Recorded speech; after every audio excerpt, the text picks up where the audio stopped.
Dans cette histoire, après avoir été réincarné, le personnage principal acquiert une capacité unique. Tout ce qu'il imagine devient réalité. Par exemple, pour soigner une blessure, il lui suffit de l'imaginer guéri. Pour obtenir le corps parfait, aucun entraînement n'est requis, juste de l'imagination. Pour utiliser n'importe quel type de magie élémentaire, il imagine simplement qu'il la lance. Il peut invoquer n'importe quelle arme ou artefact simplement en l'imaginant. Cependant, les résultats ne sont pas parfaits au début. Même une compétence aussi imparfaite doit être améliorée. Heureusement, il finit par se retrouver dans le corps d'un étudiant d'une académie de magie, ce qui lui donne amplement le temps de maîtriser son pouvoir. De cette façon, il peut se préparer correctement à se venger de ceux qui ont causé sa mort dans le passé. Voici ce qui s'est passé alors. Ce jour-là, des portes menant à des donjons mystérieux sont soudainement apparues dans le monde entier, et des monstres de ces donjons se sont déversés. L'humanité était impuissante face à ces créatures, et les seuls capables de les arrêter étaient ceux qui avaient éveillé des capacités magiques. Parmi ces personnes se trouvent les chercheurs d'or, un groupe de personnes particulièrement puissantes qui ont travaillé à protéger le monde des monstres les plus forts. Ce sont Ingolf von Dietz,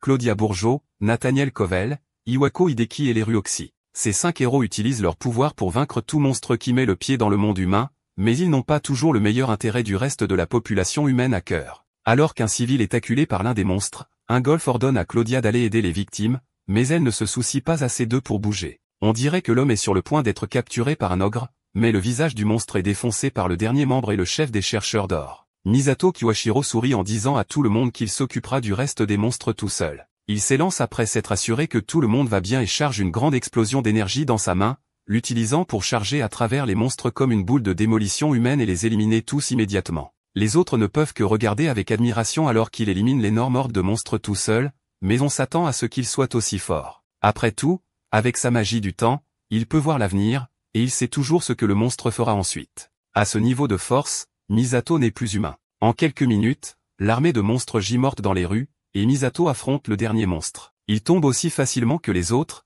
et Misato se détend enfin maintenant qu'il a pu protéger la paix du peuple. Tout ce qu'il lui reste à faire est de sceller la porte pour qu'aucun autre monstre ne puisse passer. Juste au moment où il scelle la porte, une explosion l'envoie voler dans le donjon, l'emprisonnant derrière son propre sceau. Ses 5 coéquipiers le regardent de l'extérieur du donjon sans se soucier du monde. Même avec ses capacités temporelles, il n'a jamais vu un avenir comme celui-ci auparavant. Il se dirige vers le sceau et leur demande s'ils étaient tous au courant de cet horrible plan et pourquoi il lui ferait une chose pareille. La réponse est évidente pour eux. C'est parce que son besoin de s'assurer que tout le monde est en sécurité a continué de mettre son équipe en danger. Il est devenu un monstre de niveau 100 qui peut utiliser la magie de l'attribut temporel, tandis que le reste de son équipe voulait juste gagner de l'argent. Maintenant, ils en ont assez de lui, et il est temps pour eux de l'enfermer afin qu'il puisse se concentrer davantage sur la conquête du monde que sur le bien-être du peuple. Sur ce, l'équipe s'éloigne en riant de l'homme qui est sur le point de mourir. Misato frappe sur le sceau, exigeant d'être secouru, mais il ne lui accorde même pas un autre regard en s'éloignant. Il n'arrive pas à croire qu'il le trahirait pour des raisons aussi égoïstes,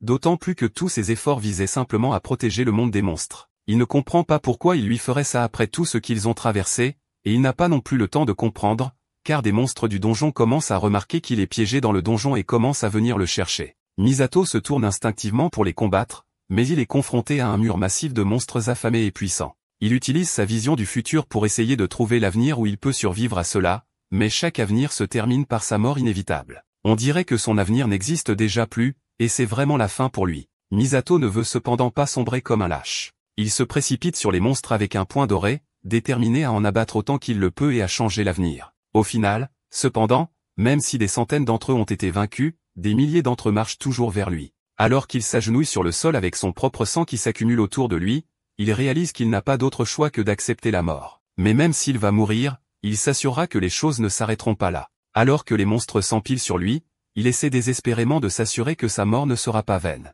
Il charge sa magie d'attribut temporel dans son corps avec l'intention de se réincarner et de devenir plus fort afin de pouvoir atteindre le sommet de sa force. Une fois qu'il se sera réincarné, il essaiera certainement de se venger d'eux pour tout ce qu'ils lui ont fait. Toute la rage et le désespoir dans son corps continueront de croître jusqu'au jour où il pourra enfin se venger d'eux. Dans un dernier effort, il active la magie du temps, recouvrant toute la zone d'une lumière dorée brillante. Lorsque Misato rouvre les yeux, il est dans un corps beaucoup plus jeune dans un endroit différent. Il se lève du lit d'hôpital et jette un coup d'œil dans le miroir. Ce nouveau corps a un visage plus jeune et des cheveux courts, et alors qu'il place sa main sur le miroir, il réalise que la réincarnation a fonctionné comme il l'avait prévu. En ce moment, il semble être dans un hôpital, mais l'endroit a des médicaments qu'il ne connaît pas. Il a dû se passer plusieurs années depuis l'incident, et il espère juste que cela n'a pas été trop long pour qu'il puisse encore se venger des personnes qui l'ont trahi. Sur une table à côté du lit, il trouve une carte d'étudiant qui devait appartenir à l'ancien propriétaire du corps qu'il utilise maintenant. D'après la date sur la carte, il peut dire qu'il s'est écoulé au moins 20 ans depuis l'incident, ce qui signifie qu'il devrait encore avoir le temps de les retrouver. Le nom de l'étudiant est Azekiozuke, et ils ont l'attribut du vide au niveau 1. Voir cet attribut fait rire Misato de manière maniaque à sa chance. Dans sa vie antérieure, il était craint par ses camarades pour être le plus fort à cause de son attribut temporel. Mais au fur et à mesure qu'il s'améliorait, il réalisa qu'il ne pouvait pas devenir plus fort. C'est parce que même si sa clairvoyance était capable de tout voir sur le monde, même lui ne pouvait pas voir la véritable profondeur du pouvoir des attributs du vide. Mais maintenant, ce corps qu'il possède a le pouvoir mystérieux, et Misato se sent désolé pour lui. C'est parce que l'attribut du vide est si rare et inexploré que personne ne sait comment l'entraîner. C'est aussi probablement pourquoi le garçon est toujours au niveau 1. Il a également probablement été moqué pour n'avoir aucun attribut à plusieurs reprises alors qu'il avait sans le savoir le plus fort. Maintenant qu'il connaît la situation dans laquelle il se trouve, Misato fait une promesse au garçon qui a disparu depuis longtemps, qu'il fera connaître son nom dans le monde entier comme l'aventurier le plus fort qui ait jamais vécu. Grâce à sa capacité de clairvoyance, Masato sait comment entraîner l'attribut du vide. Et avec le pouvoir,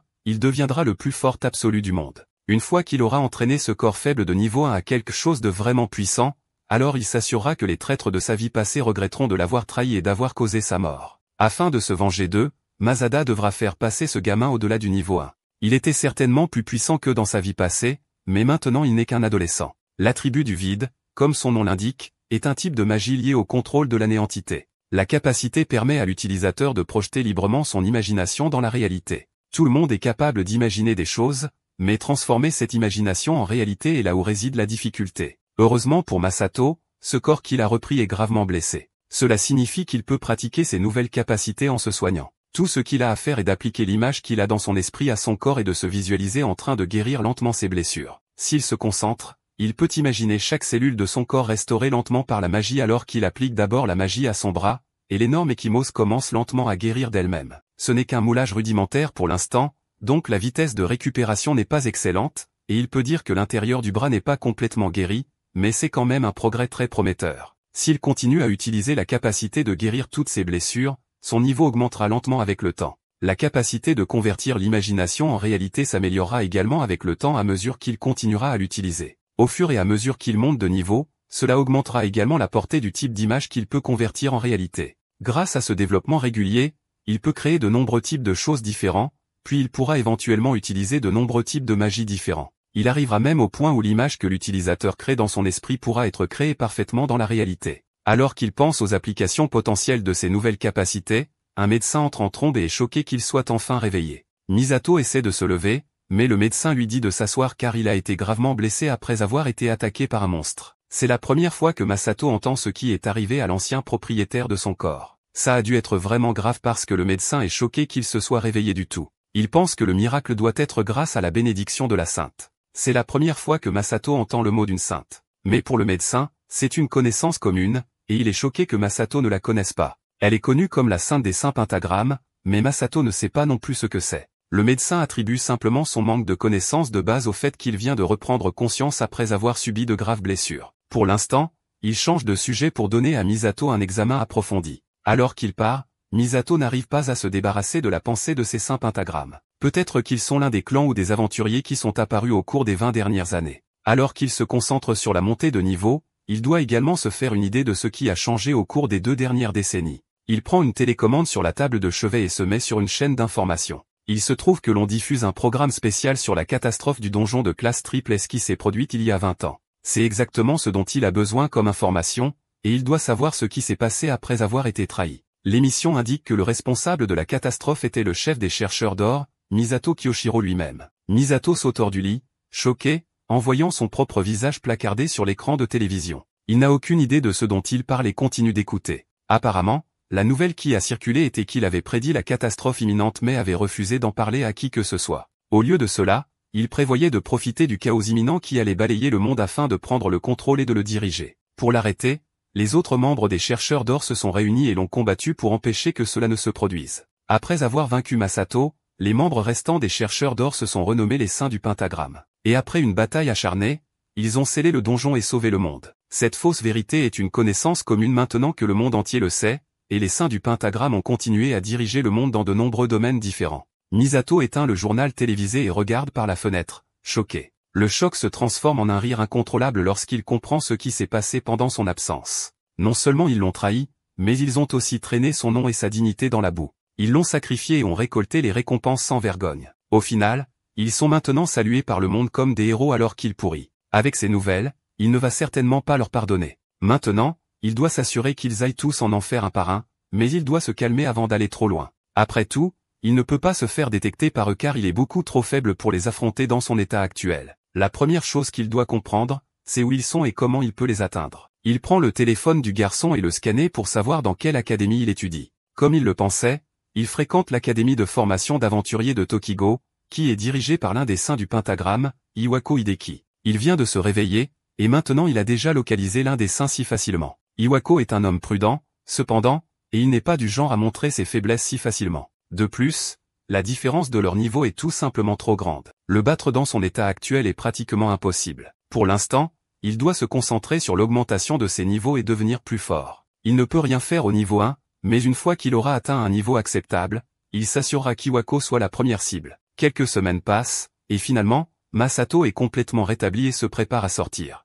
Le médecin n'arrive pas à croire qu'il est guéri si vite malgré la gravité de ses blessures. Il commence à penser que Masato a de nouveau été béni par la sainte, mais notre MC l'interrompt avant qu'il ne puisse terminer cette phrase. Il veut que le médecin sache avec certitude que tout ce qu'il a accompli jusqu'à présent était grâce à son propre pouvoir. Sur ce, il quitte l'hôpital, disant adieu au médecin pour la dernière fois en sortant. Maintenant qu'il a terminé la préparation de base de son plan, il est prêt à passer à la vitesse supérieure. Il a également réussi à élever son niveau jusqu'à 27. Il est temps pour lui de s'échauffer et de tester ses nouvelles capacités en se rendant dans un donjon. Avant de quitter l'hôpital, il a appris du médecin que toute la famille de Kiyosuke était décédée dans un accident. C'est tragique pour Kiyosuke. Mais pour Masato, cela facilite les choses, car cela signifie qu'il peut faire ce qu'il veut, et il n'a pas à s'inquiéter que quiconque remette en question ses actions. Dès qu'il sort de l'hôpital, il se dirige vers la porte du donjon la plus proche pour commencer sa première aventure. Il doit s'assurer qu'il monte de niveau et devient plus fort le plus rapidement possible. Maintenant qu'il a augmenté son niveau en se soignant,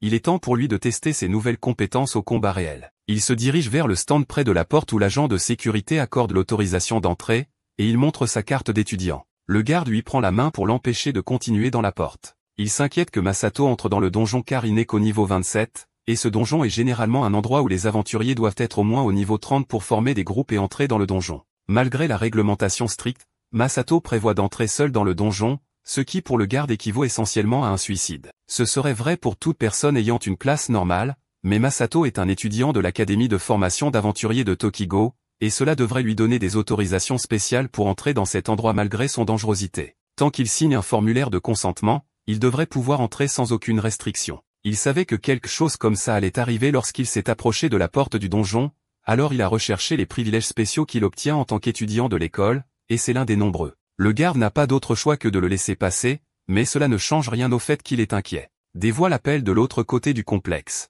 Un groupe d'enfants à l'air voyou dit à Misato que le garde s'inquiète juste pour lui, alors il ne devrait pas le prendre à cœur. Après tout, il n'est qu'un étudiant faible qui n'a même pas encore obtenu son diplôme de l'académie, il devrait donc connaître sa place. Misato ne leur accorde qu'un regard avant de se retourner et de demander au garde où il est censé signer. Il met sa signature et part pour entrer dans le donjon après avoir confirmé qu'il ne devrait plus y avoir de problème. Le garde regarde notre MC partir, puis appelle les enfants de tout à l'heure et leur dit de se diriger vers le donjon et de suivre Misato. Il n'arrive pas à se remettre du fait que le simple fait de laisser un enfant entrer là-dedans sans protection équivaut à un suicide. Au début, ils essaient de se disputer avec les gardes car ils ne sont pas disposés à risquer leur peau pour quelqu'un qu'ils connaissent à peine, mais le chef parmi eux empêche ses amis de faire des histoires. Cela pourrait finir par être bon pour eux en fin de compte. Si personne ne les surveille à l'intérieur du donjon, ils peuvent se diriger là-bas et faire ce qu'ils veulent. Même si quelque chose de terrible devait se produire là-dedans, il n'y aurait pas de problème ni de conséquences. Ses amis comprennent immédiatement de quoi il parle, et ils se précipitent joyeusement dans le donjon pour suivre Misato. Maintenant,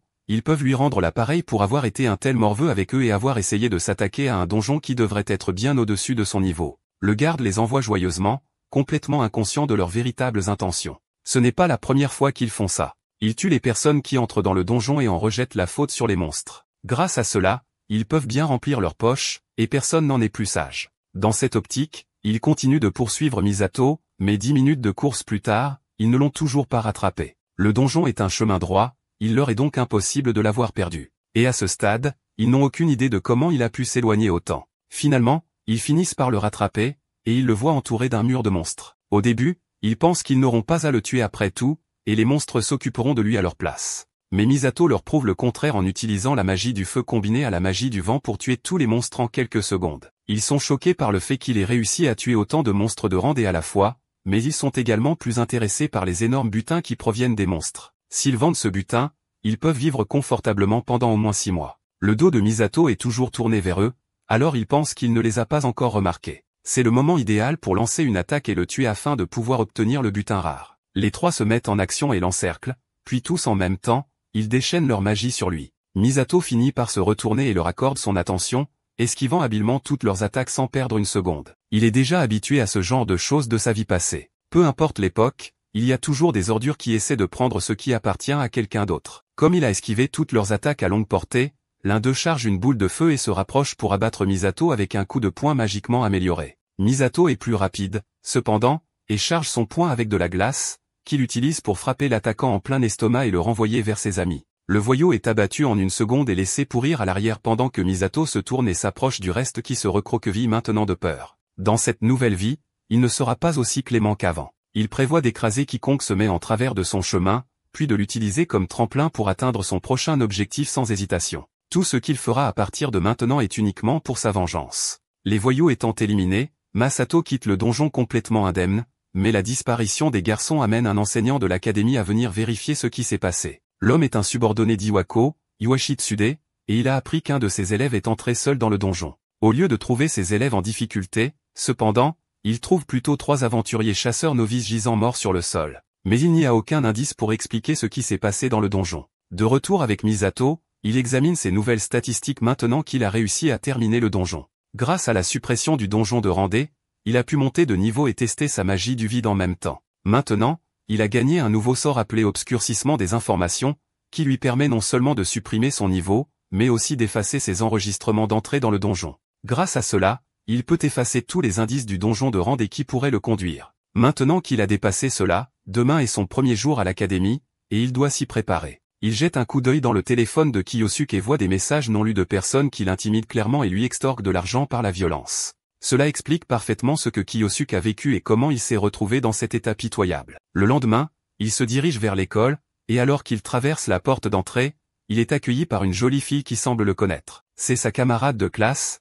Asahi Karine, et elle court lui demander comment il va après son hospitalisation. On dirait que malgré ses difficultés, Kiyosuke avait des gens qui s'inquiétaient pour lui. Pendant qu'il parle, un groupe de brutes vient confronter Kiyosuke. Ils se moquent de lui parce qu'il n'a pas d'attribut, et ils sont clairement conscients du fait qu'il a échappé de peu à la mort. Ce sont très probablement les personnes qui lui envoyaient des messages de menaces la veille au soir. Le chef des brutes s'avance vers eux et exige que Kiyosuke paie pour eux, qui doivent toujours le protéger, et il est clair que cela va mener à une bagarre. Karen se met devant lui et essaie d'arrêter les brutes, leur rappelant que Kiyosuke vient de sortir de l'hôpital. Bien qu'elle essaie d'être courageuse pour lui, ses mains tremblantes sont un signe clair qu'elle est terrifiée. Notre MC le remarque et se met devant elle, l'assurant qu'il ira bien. Les brutes se moquent de lui, pensant qu'il essaie juste d'être cool devant une fille. Puisqu'il est si désireux de se montrer, les brutes sont plus qu'heureuses de lui rappeler sa place dans l'école. Malheureusement pour eux, ils n'ont pas encore réalisé que la hiérarchie a changé depuis que Misato a pris le relais. Il a promis au garçon dont il a pris le corps qu'il fera connaître son nom dans le monde entier comme étant l'aventurier le plus fort,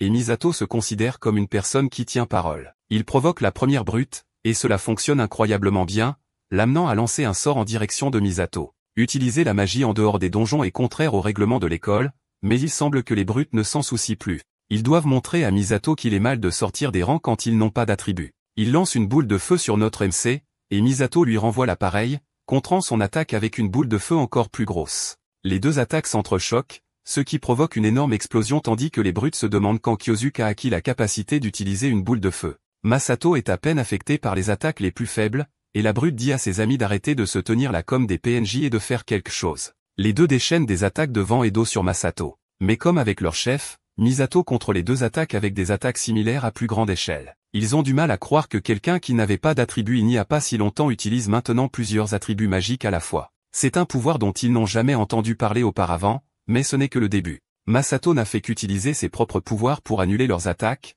mais c'est maintenant à son tour de passer à l'offensive. Il charge une énorme boule de feu derrière lui pour les intimider, et sa taille les fait fuir de peur alors qu'il s'avance vers eux. Masato attrape le plus proche qui crie à l'aide alors qu'il essaie de s'enfuir. Puis il demande au garçon s'il a aidé Kiyosuke quand il en avait besoin. Sans attendre d'entendre la réponse du garçon, il l'attrape par le visage et le maintient en l'air tout en chargeant une énorme boule de feu dans son poing. Il sait qu'il n'est pas nécessaire d'entendre ce que le type a à dire, car les gens comme lui finissent toujours par dire les mêmes choses de toute façon. C'est pourquoi, quoi qu'ils finissent par raconter, cela n'empêchera pas le poing de Masato de s'écraser sur son visage. Sur ce, il déchaîne un coup massif sur le garçon, l'envoyant voler en arrière et le laissant inconscient dans la cour de l'académie. Karen a du mal à croire que c'est le même Kiyosuke qu'avant, mais il est évident que quelque chose en lui a changé. Maintenant, Kiyosuke ne sera plus quelqu'un qui se fera harceler par des inconnus. Il commencera à suivre le chemin pour devenir l'aventurier le plus fort. Maintenant qu'ils ont vu à quel point Masato est vraiment puissant, les brutes commencent à supplier désespérément pour leur vie. Ils portent leur ami tombé et sortent en boitant de la cour. Toujours choqués par le fait que Kiyosuke semble être devenu une personne complètement différente après être sorti de l'hôpital. Misato soupire de déception.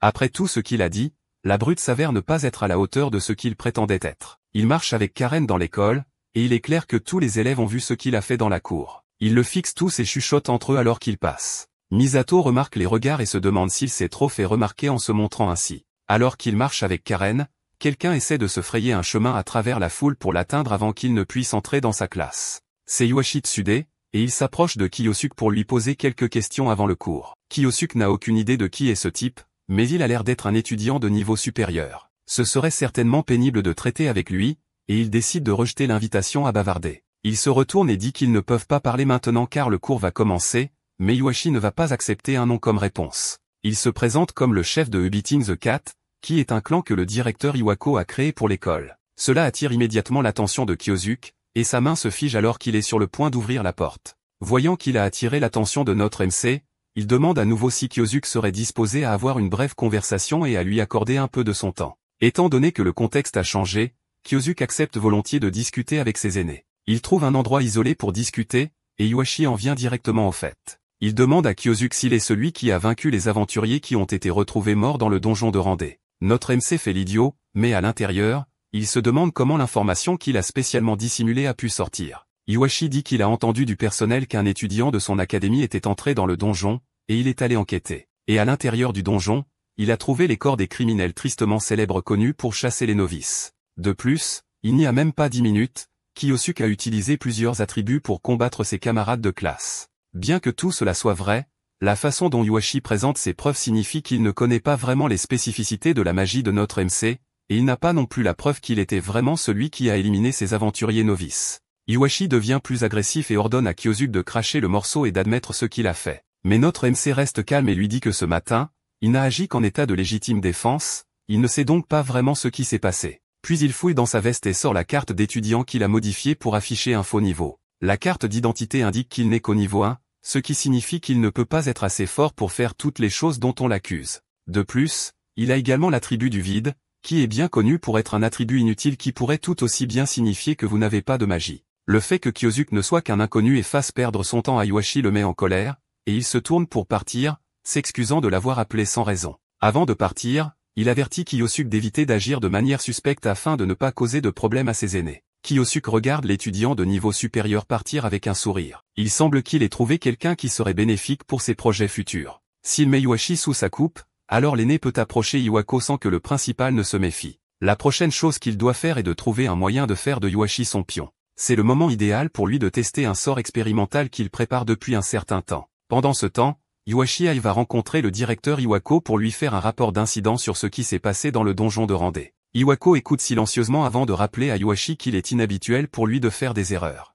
Il a averti ses subordonnés à plusieurs reprises qu'il devait être prudent dans le choix de ceux qu'il devait utiliser. Iwashi s'excuse pour ses erreurs et s'incline devant le directeur, promettant d'essayer de calmer la situation dès que possible. Iwako s'approche de son subordonné alors qu'il continue à s'incliner et lui rappelle que s'il devient connu qu'il a travaillé avec des aventuriers qui chassent les novices, alors le contre-coup atteindra également le directeur qui est un saint pentagramme. Puis il attrape l'étudiant par le visage et lui dit que s'il continue à faire des erreurs comme celle-ci, alors il sera jeté en un clin d'œil. Iwashi baisse la tête et dit à l'homme plus âgé qu'il comprend. À l'extérieur, il semble poli et soumis. Mais à l'intérieur, Iwashi est furieux de devoir traiter avec ce vieil homme. S'il avait su que les choses finiraient comme ça, alors il aurait essayé d'extorquer plus d'argent aux chasseurs novices pour qu'ils se taisent. Maintenant que les choses les plus importantes ont été discutées, Iwako ne croit toujours pas entièrement l'histoire de Iwashi. Selon le rapport qu'il a donné, l'étudiant qui a causé tout ce gâchis devrait au moins être un étudiant de 3e année. Mais il n'y a pas d'étudiant de 3e année qui soit entré dans le donjon récemment selon les registres. Ce qu'Iwako soupçonne,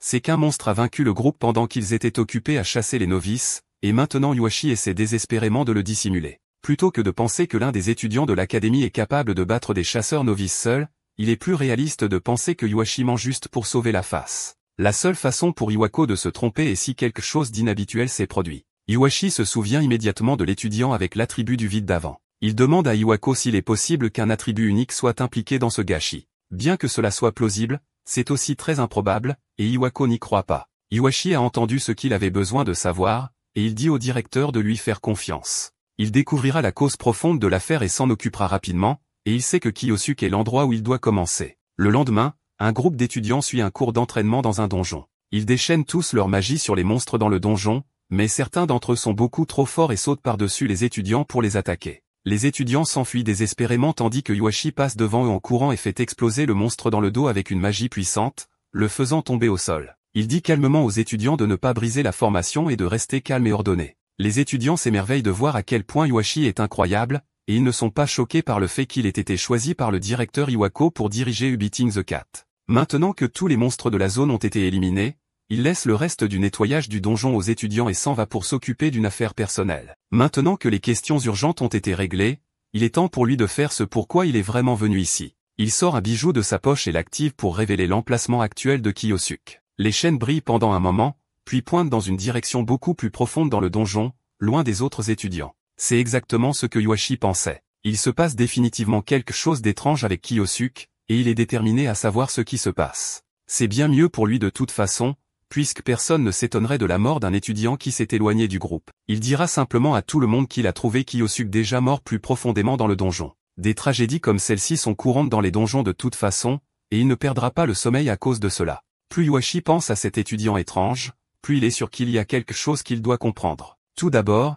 il y a eu l'incident avec les chasseurs novices. Et après cela, il n'y a eu que des ennuis après sa sortie de l'hôpital. Les garçons que Kiyosuke a battus ont également raconté une histoire assez intéressante qu'il veut en savoir plus. Quand il les a interrogés, ils ont imploré son pardon et ont affirmé que le garçon sans attribut les avait tous affrontés d'un coup et avait même utilisé plusieurs types de magie pour les attaquer. Non seulement cela, même après avoir utilisé le même type de magie qu'eux, il a également créé une immense flamme comme il n'en avait jamais vu auparavant. Tout cela est bien trop irréaliste pour que Iwashi le croie, et il est presque complètement sûr qu'il mente. Une fois qu'il a fini de demander aux garçons ce qu'il avait besoin de savoir, il les a laissés seuls, mais pas avant de dire à ses subordonnés de les rééduquer et de s'assurer qu'ils comprennent que l'académie n'a aucune utilité pour les faibles qui perdent contre des personnes incompétentes. Il s'éloigne alors que les garçons implorent pitié, mais la décision a été prise et il ne prévoit pas de changer d'avis. L'un des brutes prend la parole avant qu'il ne puisse quitter la pièce. Celui-ci est le plus malmené d'entre eux, et c'est celui à qui Kiyosuke a donné un coup de poing dévastateur chargé de feu. Il avertit Iwashi que Kiyosuke a depuis longtemps cessé d'être humain,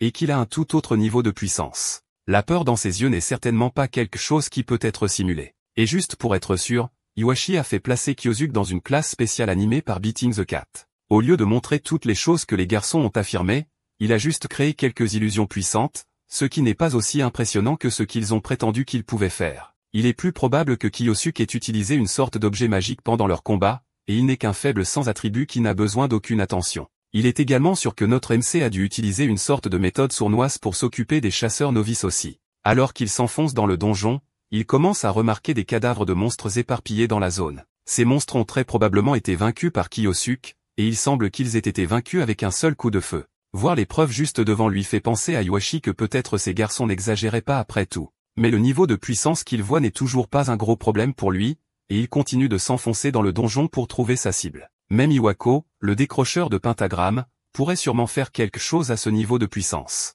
En parlant d'Iwako, Iwashi est forcé de faire ce qu'il dit pour l'instant. Mais un jour, le chef de Beating the Cat prévoit de surpasser le vieil homme et de prendre sa place en tant que l'un des saints du pentagramme lui-même. De là, il peut continuer à gouverner le monde. Juste y penser le fait rire de façon maniaque. Cela mis à part, il ne doit laisser personne découvrir sa connexion avec les chasseurs novices. Kiyosuke est aussi une autre épine dans son pied qui est susceptible de causer plus de problèmes à l'avenir. Pour s'assurer que de petits accidents n'affectent pas son grand plan, il doit s'assurer que Kiyosuke est pris en charge dès que possible. Les chaînes le mènent à une impasse du donjon, et il est sûr que sa cible devrait être juste au coin de la rue. Il atteint la pièce et tourne au coin, se demandant ce que diable Kiyosuke pouvait bien faire dans un endroit comme celui-ci. Ses réponses sont bientôt répondues alors qu'il voit l'étudiant se reposer calmement sur une pile de cadavres de monstres comme s'il attendait Iwashi. Au moment où il tourne au coin, Kiyosuke le gronde pour être en retard et le faire attendre. Iwashi a du mal à croire ce qu'il voit. Après tout, sa présence aurait dû être complètement dissimulée, mais il est clair que Kiyosuke l'attendait patiemment tout ce temps. Son esprit commence à s'emballer alors qu'il se demande comment Kiyosuke a réussi à remarquer sa présence, mais notre MC répète parfaitement ses pensées avant même qu'il ne puisse finir de les penser. En plus d'être puissant à des degrés inconnus, il semble que notre MC puisse même lire les pensées maintenant. C'est un autre problème pour Iwashi à s'inquiéter alors qu'il essaie de comprendre qui il affronte. Sans raison de se cacher dans le coin plus longtemps, Iwashi sort et demande directement à Kiyosuke ce qu'il est exactement. Kiyosuke ne répond pas à la question et félicite plutôt Iwashi d'être quelqu'un personnellement choisi par Iwako. Mais il dit aussi que cet exploit n'est pas quelque chose qu'il devrait considérer comme important. La façon dont il a traqué les novices et leur a extorqué de l'argent est un acte lâche, tout comme son mentor, Iwako. C'est quelque chose que personne ne devrait savoir, mais il est clair que Kiyosuke a bien compris ses camarades de classe supérieure. Ensuite, notre MC saute de la pile de cadavres pour affronter directement son aîné. Il sait que Iwashi semble aimer tourmenter les autres, mais c'est seulement parce qu'il n'a jamais compris ce que c'est que d'être chassé. Maintenant qu'il a décidé de croiser Kiyosuke, notre MC sera plus qu'heureux de lui apprendre ce que c'est que d'être chassé. Et à la fin, il utilisera sa magie pour faire danser Iwashi. Après tout ce qu'il a vu aujourd'hui, Iwashi peut le confirmer pour lui-même. Kiyosuke est devenu quelqu'un d'incroyablement dangereux qu'il ne peut ignorer. Il active une épée avec de la magie de feu et se prépare à aller au combat avec le puissant étudiant. Pour le bien de son ambition, il fera de son mieux pour vaincre Kiyosuke à tout prix. Sans perdre une seconde, Iwashi se lance du sol vers notre MC, chargeant vers lui et déchaînant une frappe dévastatrice. Kiyosuke l'évite sans effort, et il n'est pas du tout impressionné par le faible niveau de compétence de Iwashi. Puis il rend l'attaque en nature en chargeant une boule de feu dans sa main et en la renvoyant directement sur Iwashi. L'étudiant aîné traverse la flamme avec son épée, et il n'est pas non plus impressionné par le niveau de compétence de Kiyosuke. Il est clair qu'ils se retiennent l'un contre l'autre, et la bataille ne fait que commencer. Dès que la flamme se dissipe, un éclair de foudre se dirige directement vers lui, et il est à peine capable de le bloquer avec son épée. Puis plusieurs pointes acérées jaillissent de la terre sous lui, mais il est capable de toutes les couper en un instant avec quelques coups d'épée précis. Cela confirme que Kiyosuke est vraiment capable d'utiliser plusieurs attributs magiques à la fois. Il semble qu'il se passe quelque chose de faux avec sa magie du vide dont il n'a jamais entendu parler auparavant. Alors qu'il parle, Kiyosuke se précipite derrière lui avec une épée de glace et tente une attaque dans le dos, mais Iwashi est à peine assez rapide pour réagir à temps et la bloquer. Maintenant, soudainement, le camarade de classe supérieure est sur la défensive, et il est repoussé par un Kiyosuke beaucoup plus fort et plus rapide. Maintenant, le chef de Beating the Cat commence à s'irriter. Depuis que Kiyosuke est apparu de nulle part, il n'a fait que se mettre en travers des plans de Iwashi. Kiyosuke n'a aucune idée de ce dont il parle puisqu'il ne sait même pas quels sont les plans de ses camarades de classe supérieure. Son plan est très simple. Un jour, il veut devenir la personne qui surpasse Iwako. Après avoir fait cela, il prendra la place d'Iwako en tant que l'un des saints du pentagramme. Kiyosuke n'a aucune idée de pourquoi il choisirait Iwako puisqu'il existe d'autres saints du pentagramme, mais la raison est simple aussi. C'est parce qu'Iwako est un décrocheur de saints du pentagramme. Si Iwashi prévoit de devenir un saint du pentagramme, alors il est logique pour lui de cibler le plus faible. Et une fois qu'il réussira à devenir l'un d'eux, alors il gagnera le droit de gouverner le monde. Kiyosuke n'est pas du tout impressionné par le plan simple et inintéressant. Il pensait que Iwashi aurait peut-être atteint Iwako en premier, mais il semble que le camarade de classe supérieure n'ait qu'une ambition pathétique. Il n'y a pas besoin qu'il s'inquiète de quelqu'un d'aussi inutile qui prend sa place en tant que personne qui tuera Iwako. Les critiques indésirables mettent Iwashi en colère, et il charge sur notre MC avec une nouvelle vigueur, et les deux s'affrontent avec leurs épées respectives. Iwashi veut juste du pouvoir et de l'argent et des femmes à être un accès facile dans sa vie. Il veut le genre de pouvoir où peu importe combien il piétine les autres, personne ne peut rien dire. S'il devient un saint du pentagramme, alors il peut faire ce qu'il veut, et il pourrait même mettre la main sur la faiblesse de la sainte, et peut-être qu'il peut continuer à la réclamer aussi. Kiyosuke est fatigué d'entendre les illusions de son adversaire assoiffé de pouvoir, et il se prépare à mettre fin à cette bataille une fois pour toutes. D'un rapide coup de son épée, il envoie Iwashi voler en arrière, et la force est assez forte pour briser l'épée du camarade de classe supérieure. En plus de cela, grâce au baratin insignifiant de Iwashi, cela a donné à Kiyosuke suffisamment de temps pour préparer un sort magique spécial. Iwashi se recroqueville de peur alors que Kiyosuke s'approche et lui dit de danser. Puis il place une paume près du visage de Iwashi, utilisant sa magie du vide pour lancer une hypnose absolue. Le sort nécessite un certain effort pour briser d'abord l'esprit de la cible. Mais une fois qu'il est activé, il permettra à Iwashi d'avoir un contrôle complet sur la volonté de son adversaire. Il ordonne à Iwashi de se lever, et en un instant, il se lève comme un zombie. Il semble que le sort ait été un succès, et il a réussi à mettre Iwashi sous son contrôle complet. Puis il donne à sa nouvelle marionnette l'ordre de se concentrer sur l'achèvement de la mission du donjon pour le bien de la classe. Puis plus tard, il recevra d'autres instructions sur ce qu'il faut faire ensuite. Enfin, Kyosuke lui dit de revenir à l'utilisation de son ton normal puisque son ton actuel est trop robotique. Avec cela, Iwashi revient, mais il est maintenant entièrement sous le contrôle de Kyosuke. Alors que l'homme s'éloigne, Kyosuke laisse échapper un sourire sournois avant de s'éloigner pour retourner à son groupe. Alors qu'il se ferait un chemin à travers le donjon, il est retrouvé par Karen qui le cherche depuis un moment. Elle s'inquiétait pour lui puisqu'il avait soudainement disparu du groupe sans laisser de traces. Kyosuke affiche son plus beau sourire et s'excuse d'avoir disparu si soudainement. Il lui dit qu'il est juste allé parler à Iwashi de quelque chose. Cela la choque car elle ne savait pas que lui et Iwashi étaient si proches, et elle lui demande de quoi il parlait. Il lui dit qu'il parlait juste de la façon de réaliser leurs rêves, et il a reçu de bons conseils. Les conseils étaient si bons, en fait, qu'un de ses rêves s'est déjà réalisé. Leur conversation est interrompue par le groupe d'étudiants qui quitte le donjon. Le cours spécial est sur le point de se terminer, et tous les étudiants doivent retourner au groupe avant de partir. Karen se retourne pour retourner au groupe et dit à Kyosuke de la suivre. Tout se déroule comme prévu, et maintenant il a réussi à acquérir un pion que Iwako ne soupçonnerait jamais. Iwashi revient pour faire un rapport sur l'avancement de son enquête sur la personne qui a attaqué les chasseurs novices. Il dit à Iwako que l'étudiant qui a attaqué les chasseurs novices est en fait un étudiant avec un attribut unique, comme il le soupçonnait. L'étudiant est Ase Kyosuke, et c'est un étudiant de première année avec l'attribut du vide. Iwashi affirme qu'il retient Kyosuke captif à l'endroit habituel de torture, et il interroge également l'étudiant de première année pour extraire des informations. C'est ainsi que l'étudiant a admis avoir utilisé la magie multi-attribut. Cela attire l'attention de Iwako, et il demande ce que Iwashi entend par magie multi-attribut. Les détails sont actuellement inconnus, mais Iwashi demande un peu plus de temps pour découvrir quel secret cachait Kyosuke.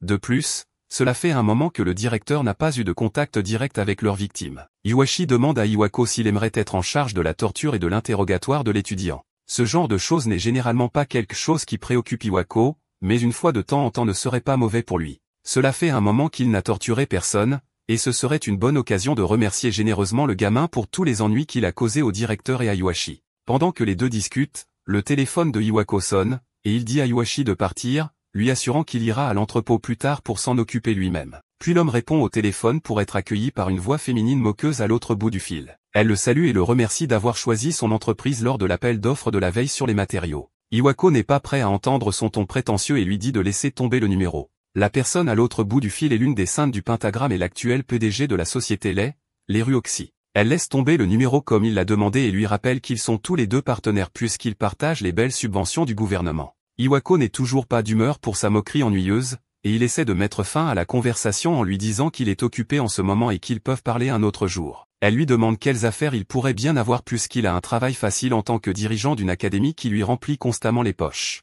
Il parle de Kyosuke et de son attribut du vide, et cela attire son intérêt. Elle connaît l'attribut du vide comme un attribut inutile et se demande ce que Iwako veut faire d'un échec comme celui-là. Il est d'accord avec elle que l'attribut du vide ne vaut pas beaucoup d'attention, mais il lui rappelle également que tout peut arriver puisque l'attribut du vide est toujours un attribut unique. Il est évident pour elle que Iwako pense toujours à la magie de l'attribut du temps de Kiyoshiro Masato. Le directeur n'aime pas entendre le nom de cet homme et lui crie dessus si fort qu'elle doit éloigner le téléphone de ses oreilles à cause du volume. Iwako est toujours aussi colérique que jamais lorsque Masato est mentionné, mais elle ne peut pas lui en vouloir pour cela. Après tout, dès que Masato a éveillé son pouvoir d'attribut du temps, l'équilibre des forces entre les aventuriers a complètement changé. Puisqu'elle a dit ce qu'elle devait dire, elle décide de mettre fin à l'appel et lui dit qu'elle le contactera plus tard. Iwako claque le combiné téléphonique sur la table dès que l'appel est coupé. Il n'aime pas lui parler, et il n'aime surtout pas entendre le nom de leur ancien chef. Le simple fait de l'entendre l'a énervé, et il semble que c'est maintenant le moment idéal pour lui d'évacuer toute sa colère. Iwako se dirige vers un entrepôt isolé dans la forêt où lui et Iwashi utilisent généralement leur méthode de torture sur leurs victimes. Alors qu'il marche vers les grandes portes,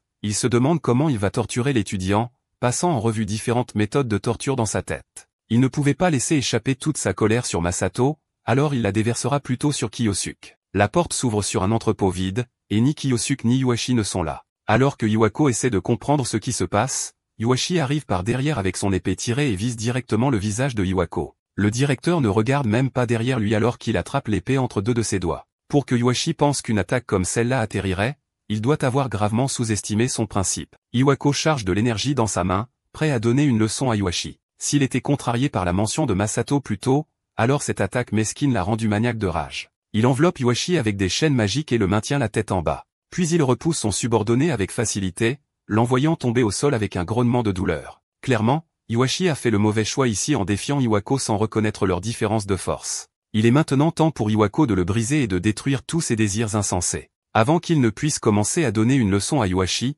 une voix sévère s'élève derrière lui et se moque du fait que Iwako reste un idiot. Le directeur tourne la tête vers la voix et voit Kiyosuke sortir calmement de l'entrepôt. Il continue de réprimander Iwako, soulignant son amour pour le fait de ramper devant les forts et d'exploiter les faibles. L'homme plus âgé est toujours aussi avide et stupide qu'il l'a toujours été. Iwako ne réalise toujours pas à qui il parle et essaie de rappeler à l'étudiant qu'il parle au directeur de l'académie, mais Kiyosuke ne cesse de parler. Il souligne le fait que Iwako est un hypocrite car si quelqu'un s'est ruiné avec ses désirs égoïstes, c'est certainement lui. C'est la goutte d'eau pour Iwako, et il exige que Kiyosuke lui donne son numéro d'étudiant afin qu'il puisse être expulsé. Kiyosuke sourit de voir comment Iwako n'a toujours pas compris qui il est. Il a travaillé si dur pour arriver à ce moment, et il est maintenant enfin temps pour lui et Iwako d'avoir une conversation entre eux. Iwako n'a toujours aucune idée à qui il parle, mais il est maintenant sûr qu'il devra donner une grande leçon à Kiyosuke pour prouver à quel point la différence de leur force est grande. Il commence l'attaque avec une magie d'attribut de la Terre avancée, créant un point géant de roche pour détruire Kiyosuke en un seul coup. Normalement, il n'y aurait aucun moyen pour un étudiant d'éviter une attaque comme celle-là.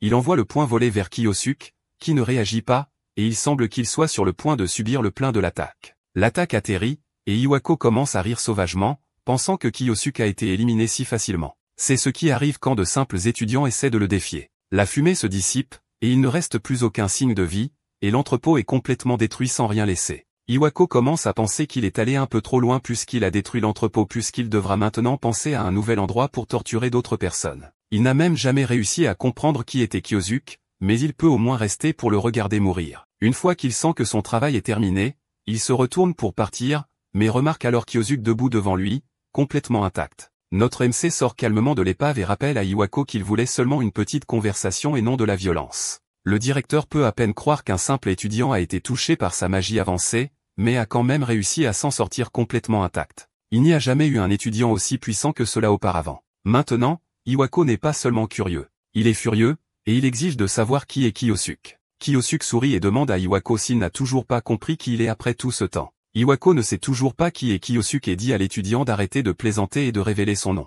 Kiyosuke sourit et demande à Iwako une fois de plus s'il l'a vraiment oublié. C'est alors que Iwako remarque enfin, de la façon dont il parle et de ses manières, que cet étudiant ressemble beaucoup à Misato. L'homme plus âgé commence à reculer de peur, ne croyant pas que Masato pourrait être de retour. Après tout, ce type est définitivement mort et s'en est assuré en verrouillant le portail. Il commence à penser que tout cela doit être une sorte de numéro monté par Kiyosuke, et il dit à l'étudiant d'arrêter le spectacle. Kiyosuke a probablement juste vu le nouveau segment sur Misato récemment et essaie de jouer un personnage pour paraître intimidant. C'est la seule explication parce que, en ce qui le concerne, Misato Kiwashiro est mort. Sur ce, Iwako charge la magie du vent dans sa main et rassemble la magie de la terre autour de lui alors qu'il se prépare à lancer une autre attaque lourde. Kiyosuke soupire de déception de voir à quel point Iwako a peu changé. Il a toujours été comme ça, et il vit sa vie en ne croyant que ce qui est pratique pour lui tout en ignorant ce qui ne l'est pas. Iwako en a assez d'entendre les leçons de Kiyosuke et continue de charger son attaque magique. Il avertit l'homme que s'il continue de s'approcher, alors il sera touché par une pleine explosion de sa magie. Kiyosuke continue d'avancer, chargeant une explosion magique de son propre chef. Il a compris le motif de l'homme maintenant. Il a été influencé par les douces paroles de ceux qui l'entouraient, et c'est pourquoi il a fini par trahir Misato. Dire son nom semble être la goutte d'eau pour Iwako alors qu'il lance une attaque magique entièrement chargée sur l'étudiant. Kiyosuke répond de la même manière avec une explosion de magie du feu, annulant complètement l'attaque d'un simple coup de sa main. L'air se dégage alors que leurs deux sorts se dissipent, laissant Iwako complètement choqué qu'un étudiant puisse contrer son sort. De plus, il a contré le sort avec exactement la même technique que Masato a utilisée pour vaincre le monstre final lors de la catastrophe de la porte il y a 20 ans. Il n'y a aucun moyen pour lui de le nier plus longtemps. Il est évident que c'est vraiment Masato qui est revenu d'une manière ou d'une autre pour se venger. Iwako tombe à genoux alors qu'il commence à se souvenir de tout. Il est sûr qu'ils l'ont scellé dans le donjon et que Masato devrait définitivement être mort, mais il semble qu'il ait survécu d'une manière ou d'une autre. Kiyosuke lui assure qu'il a été véritablement scellé et piégé, et il a été jeté dans les profondeurs du désespoir. Iwako accepte finalement que ce soit vraiment Misato qui se tient devant lui,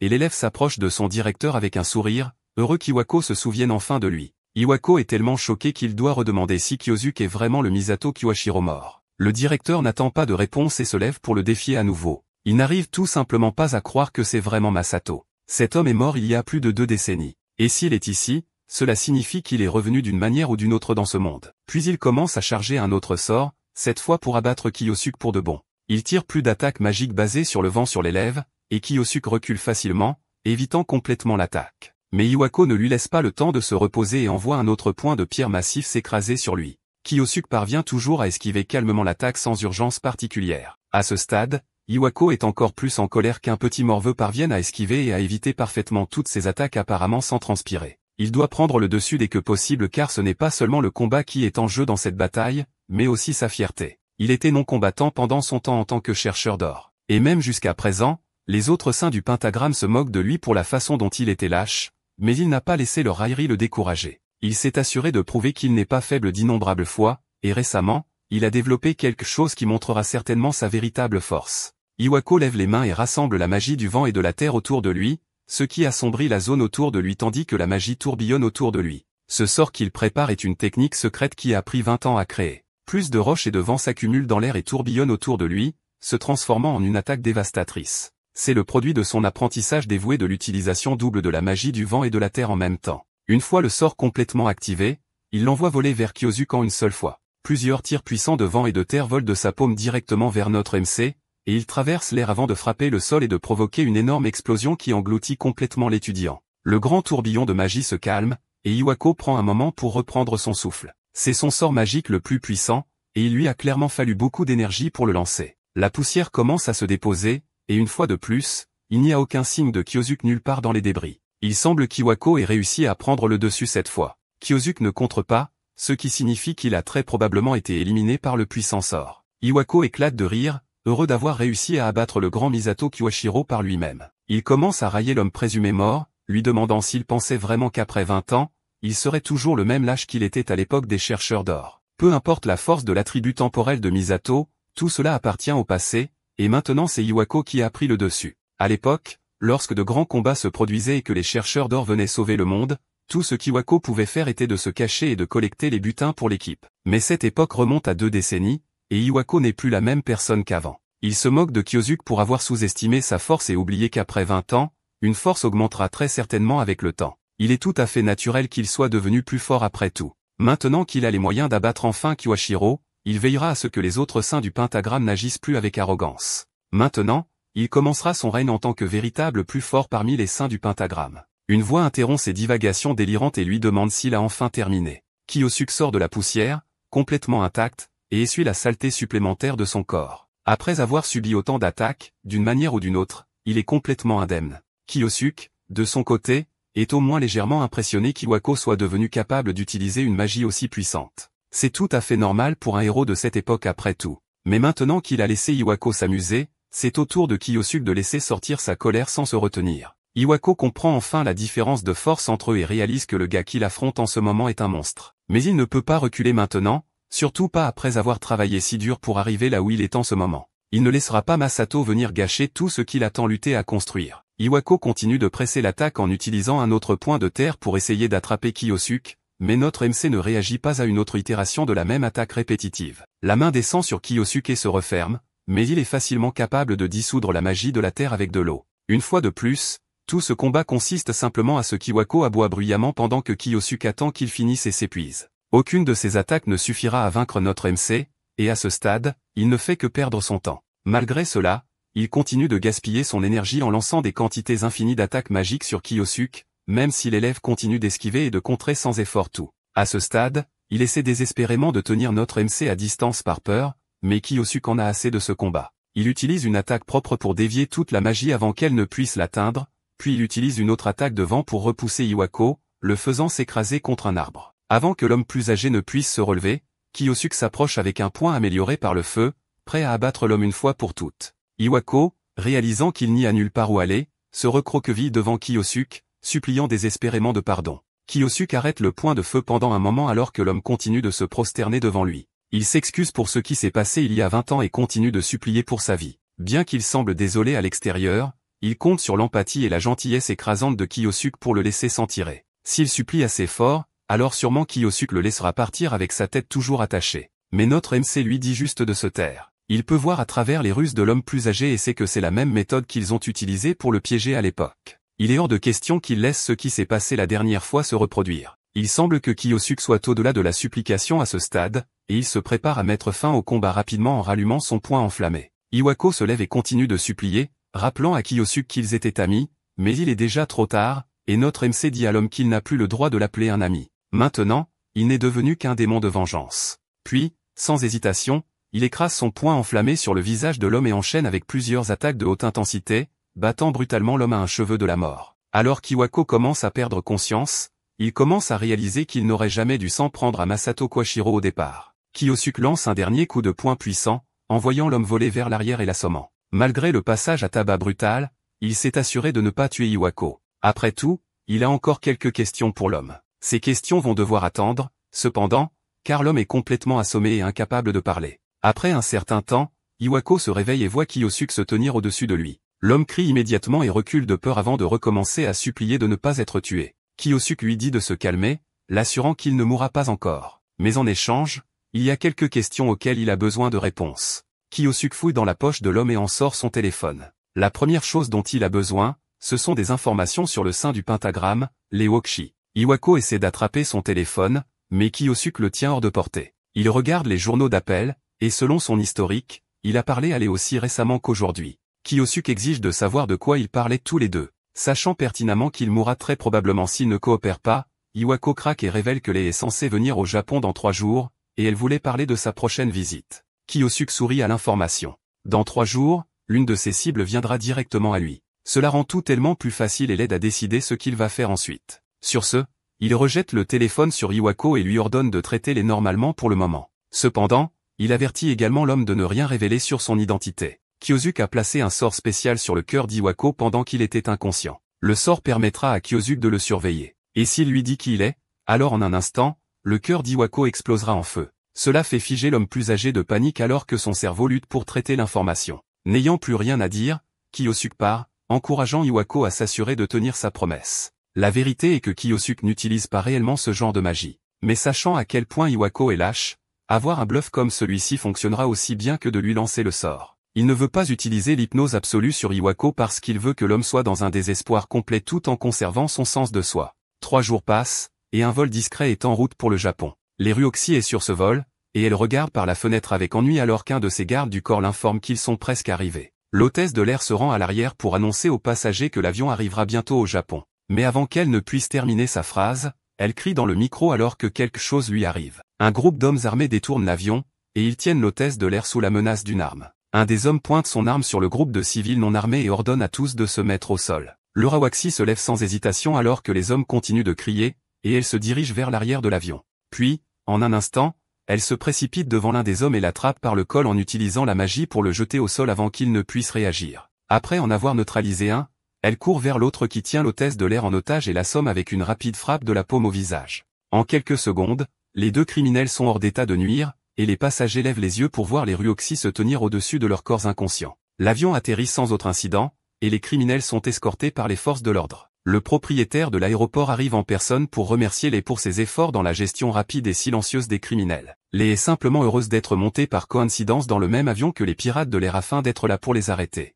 Grâce à cela, ils ont évité que la réputation de l'avion ne soit ternie. Mais plus important encore pour elle, il semble que les criminels utilisaient un type d'arme spéciale qui n'est pas détecté par les détecteurs. Récemment, de nombreux groupes ont été armés avec du matériel fabriqué à partir de matériaux provenant de donjons. C'est pourquoi Lee prévoit de donner à son personnel une partie de cet équipement spécial d'autodéfense. Elle pose sa main sur l'épaule du propriétaire et lui dit directement qu'elle veut l'équipement utilisé par son aéroport. Comprenant immédiatement ce qu'elle attend de lui, il incline la tête et lui assure qu'il veillera à ce que cela se fasse. Une fois qu'ils sont dans l'aéroport et hors de portée de toute oreille indiscrète, Lee passe un coup de téléphone et dit aux personnes à l'autre bout du fil de relâcher les pirates de l'air. C'est elle qui a placé les pirates de l'air afin de les éliminer et de sauver la situation. Ce faisant, elle a contribué à conclure l'accord avec le propriétaire de l'aéroport et a même gagné une publicité supplémentaire en conséquence. Alors qu'elle quitte l'aéroport, un groupe de fans adorateurs attendent de lui témoigner leur amour. Ils la voient tous comme l'héroïne, le Roxy, et elle sourit et leur fait signe de la main en retour. Elle se rend à l'académie de formation des aventuriers de Tokubu et se dirige vers le bureau d'Iwako pour discuter affaires avec lui. Elle est toujours curieuse au sujet de l'étudiant à la tribu du vide qu'Iwako a mentionné plus tôt au téléphone. Elle veut savoir si des progrès ont été réalisés dans l'enquête sur l'étudiant. Iwako bégaye pendant un moment, mais admet que toute cette histoire n'était qu'une fausse alerte. Les bandages et les blessures sur son visage ne sont pas la préoccupation de l'Iwako, et elle ne pose pas de questions à leur sujet. Au lieu de cela, Elle en vient directement au but de leur discussion maintenant qu'elle a confirmé que l'étudiant à la tribu du vide n'est qu'une perte de temps. Iwako est toujours terrifié par le sort que Kiyosuke prétend avoir jeté sur son cœur, et il essaie désespérément de paraître normal afin de ne pas attirer de soupçons indésirables de sa part. Les Ryuoxi pose sa tasse et en vient au point principal de sa discussion, qui est une nouvelle drogue que son entreprise est en train de développer. Ils devront choisir qui sera le prochain cobaye pour l'expérimentation, et elle veut utiliser les étudiants de l'académie pour cela. Kiyosuke écoute toute la conversation à travers une oreillette connectée à la pièce. Il est dégoûté par les choses qu'il entend de l'autre côté de l'appel, et cela ne fait qu'aider à prendre sa décision pour lui. La prochaine personne qui subira le désespoir de sa vengeance sera les Ryuoxi. De retour chez lui,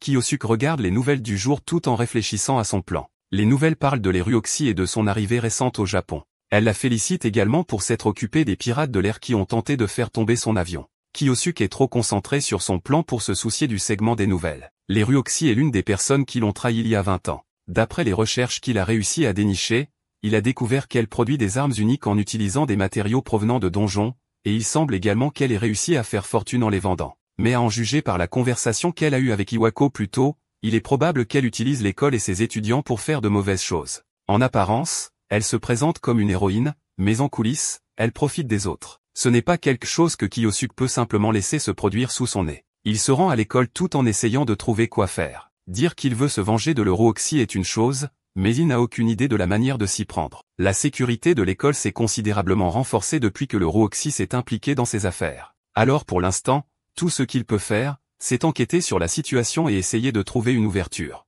Alors qu'il se promène dans les couloirs, Asahi vient le saluer en allant en classe. Elle remarque qu'il lit un article sur les Ryuoxi et ne cache pas à quel point elle adore la femme plus âgée. Pendant qu'il parle, elle mentionne quelque chose appelé le Grand Serpent de Shanshan, qui est très populaire. Le Grand Serpent de Shanshan est un clan qui a été créé par les, et ils ont un tas de membres puissants. Il est probable que les hommes en costume noir qui gardaient les plus tôt étaient également de ce clan. Beaucoup d'étudiants de l'école prévoient également de rejoindre le clan ainsi que des organisations militaires. Elle lui demande quels sont ses plans, et initialement, il veut dire qu'il n'y a rien qu'il voudrait faire. Mais il réalise alors qu'utiliser ce clan pourrait être un moyen parfait pour lui de se rapprocher de les. Il prend une décision et remercie Asahi de l'avoir aidé à comprendre ce qu'il va faire à l'avenir, puis il s'éloigne. Asahi n'a aucune idée de ce dont il parle, mais elle est heureuse d'aider malgré tout. Dans le bureau d'Iwako, le directeur s'occupe de certaines affaires lorsque son téléphone sonne, ce qui le fait sursauter de peur. Il le prend, et c'est Kiyosuke à l'autre bout du fil. Il a besoin d'une faveur d'Iwako, et elle est liée à la prochaine fois que Lee le contactera. Pendant ce temps, dans un laboratoire de recherche sécurisé, des hommes en blouse de laboratoire se promènent dans la pièce tandis qu'un étudiant est agenouillé sur le sol, enchaîné et visiblement en détresse. La porte du laboratoire s'ouvre, et l'Euroxy entre, demandant en se moquant au gamin comment il se sent. L'étudiant la supplie de les faire arrêter d'injecter une drogue étrange en lui. S'il continue à le faire, alors il mourra sûrement. Les Ryuoxi le jettent au sol et lui dit d'arrêter de se plaindre. Après tout, si les tests de la drogue sont réussis, alors il finira par devenir beaucoup plus fort en conséquence. Et tout ce qu'il a à faire, c'est de continuer à être un petit rat de laboratoire pour eux. Elle claque des doigts, et deux des chercheurs viennent derrière l'étudiant et lui injectent une autre dose du médicament étrange. L'étudiant essaie de supplier et de s'éloigner, mais dès que la drogue entre dans son système, il commence à gargouiller et à crier avant de se taire finalement. Il semble que cette fois, le médicament lui ait fait perdre sa capacité de langage. Il semble que si le rat de laboratoire n'a pas au moins une certaine compétence en magie, alors la drogue ne fonctionnera pas sur lui. Ils ont encore besoin de recueillir plus de données, et pour cela, ils devront obtenir plus de sujets de test. Afin de faire cela, ils peuvent organiser un recrutement pour le grand serpent du clan Shanshan, mais c'est en fait un moyen pour eux de rassembler des personnes fortes à utiliser comme sujet de test. Elle appelle Iwako afin de lui demander s'il se souvient de leur discussion sur les sujets de test auparavant. En ce moment, elle a besoin de quelqu'un qui soit doué en magie, et elle veut qu'il choisisse des étudiants de l'académie pour qu'elle puisse les utiliser. Iwako lui donne plutôt l'idée d'organiser une sélection à l'académie. De cette façon, ils peuvent directement trouver des personnes qui sont compétentes et les faire venir sans éveiller les soupçons. Les Ryuoxi est ravi de l'idée et commence à planifier d'organiser la sélection immédiatement. Pendant ce temps, Iwako met fin à l'appel en soupirant. Il a fait ce que Kiyosuke lui a demandé de faire, donc maintenant la balle est dans le camp de notre MC. Le lendemain, l'un des gardes de les Ryuoxi fait une annonce aux étudiants, les informant que le grand serpent de Shanshan organisera un examen de sélection pour trouver de nouvelles recrues. Les étudiants sont enthousiastes à l'idée d'avoir l'opportunité de rejoindre un clan populaire, mais Kiyosuke sourit simplement de satisfaction. Il semble qu'une route pour se rapprocher de les soit enfin apparue pour lui. Les étudiants intéressés à rejoindre le grand serpent de Shanshan se rassemblent sur le terrain de sport de l'école pour passer l'examen de sélection pour rejoindre le clan. Le garde personnel de l'Eruoxy apparaît pour donner un aperçu du déroulement de l'examen. Alors qu'il énumère les règles de la compétition, Kiyosuke décide qu'il doit réussir l'examen de sélection afin de pouvoir rejoindre le grand serpent de Shanshan et se rapprocher de Lei. Son approche de celui-ci doit être différente de la façon dont il est arrivé à Iwako. Avant, il essayait de ne pas attirer l'attention sur lui. Mais cette fois-ci, il doit attirer l'attention du bras droit de Lei, Yang Xinyu, ainsi que l'attention des autres examinateurs. Pour ce faire, il décide de montrer un peu sa puissance. Après les annonces initiales, Kiyosuke se dirige vers la zone des sièges pour attendre que les vraies épreuves préliminaires commencent. Asahi vient le rencontrer quand elle le voit se reposer près des tribunes. Elle révèle qu'elle prévoit également de passer l'examen, au grand déplaisir de Kiyosuke. Il préférerait qu'elle ne s'implique pas dans tout ce bazar. Asahi elle-même sait qu'elle n'a pas vraiment sa place avec les autres étudiants puissants qui passent l'examen, mais elle a ses propres raisons de vouloir se joindre malgré cela. Elle prévoit de faire de son mieux pour réussir l'examen, et elle souhaite également bonne chance à Kiyosuke. Les examens commencent, et cela commence par un test pour mesurer la puissance magique. Les gardes présentent un orbe, qui sera utilisé comme un dispositif de mesure pour visualiser la puissance magique de quiconque le touche. Les étudiants doivent s'avancer un par un et verser leur puissance magique dans l'orbe, puis ils seront notés en fonction de ce qui se montre. Le premier groupe d'étudiants n'est pas très impressionnant pour l'examinateur qui donne les notes, et il donne à la plupart d'entre eux des notes moyennes. Puis c'est au tour de Kiyosuke, et il s'avance fièrement vers l'orbe pour passer son test, montrant sa carte à l'examinateur au passage. L'homme n'est pas trop impressionné de voir un utilisateur du vide de niveau 30, et il ne s'attend déjà pas à grand-chose de lui. Cependant, ses attentes sont anéanties lorsque Kiyosuke libère une quantité massive de puissance magique, faisant briller l'orbe d'une lumière vive qui aveugle presque tout le monde dans la zone. Ils peuvent à peine croire à quel point il est puissant juste grâce au premier test. Alors que le spectacle de lumière s'estompe, Kiyosuke s'éloigne calmement pendant que l'examinateur lui donne une note S pour le premier test. Le prochain est un test de compétences magiques, qui est l'occasion pour un étudiant de démontrer ce qu'il peut faire avec ses attributs. Kiyosuke génère une mode de terre, qui est un sort très basique que la plupart des gens peuvent faire, mais il enchaîne en créant une boule d'eau, ce qui est déjà assez choquant. Mais ensuite, il termine avec une boule de feu, de foudre et d'air, et parvient à les maintenir parfaitement ensemble en même temps. Ce sont tous les attributs de base de la magie qui sont lancés et maintenus en même temps, et c'est un exploit que personne n'a jamais vu auparavant. C'est le pouvoir de l'attribut du vide qui a été ridiculisé comme impuissant pendant bien trop longtemps. Asahi court le féliciter après son incroyable performance, mais c'est maintenant à son tour de prouver sa valeur avec sa magie. Elle s'approche d'un tas de plantes séchées et mortes et leur lance de la magie de lumière, les ressuscitant instantanément et les remplissant de vitalité. Les autres élèves se moquent du fait que tout ce qu'elle peut faire, c'est faire revivre des plantes mortes, ce qui n'a rien de spécial, mais Kiyosuke connaît la vraie valeur de sa compétence. Elle a la magie de l'attribut de lumière, qui est aussi rare que son attribut de vide, ce qui signifie qu'elle a le potentiel de devenir puissante comme lui. Mais il sera difficile pour les examinateurs d'évaluer ses compétences car c'est si rare. Il se sent un peu mal pour elle, mais il vaut mieux qu'elle ne soit pas entraînée dans ce bordel avec lui. De façon inattendue, malgré les pensées de Kiyosuke, Yang Xinyu inscrit son nom comme quelqu'un qui vaut la peine d'être essayé comme sujet de test. Une fois tous les examens terminés, la dernière étape est un duel en tête-à-tête avec les examinateurs. Ces examinateurs sont membres du Grand Serpent de Shanshan, donc naturellement, les étudiants n'ont aucune chance de gagner. Mais ce combat ne consiste pas à savoir si les étudiants peuvent gagner ou perdre. Ils seront tous évalués en fonction de la façon dont ils se battent. Yang Xinyu est bien consciente qu'il n'y a aucun moyen pour un étudiant de gagner contre eux en premier lieu. C'est au tour de Kiyosuke, et il est sur le point d'affronter l'un des examinateurs les plus coriaces de l'événement. Il a déjà fait sensation pendant l'examen avec toute la démonstration qu'il a faite plus tôt. Alors le professeur est plus qu'heureux de l'affronter et de prouver que ses résultats à tous les autres tests ne veulent rien dire face à un vrai combat.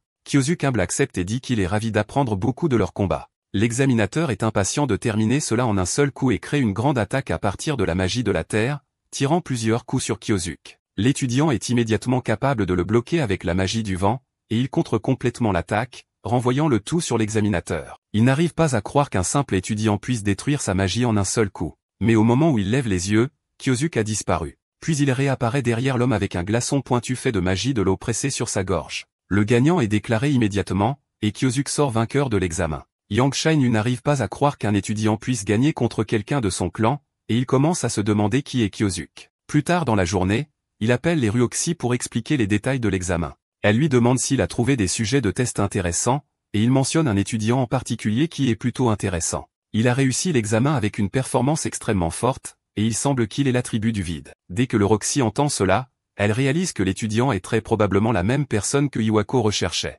Maintenant qu'elle a entendu cela, il semble qu'elle ait réussi à mettre la main sur un cobaye très intéressant. D'accord, c'est la fin de l'histoire. Merci d'avoir regardé. À la prochaine.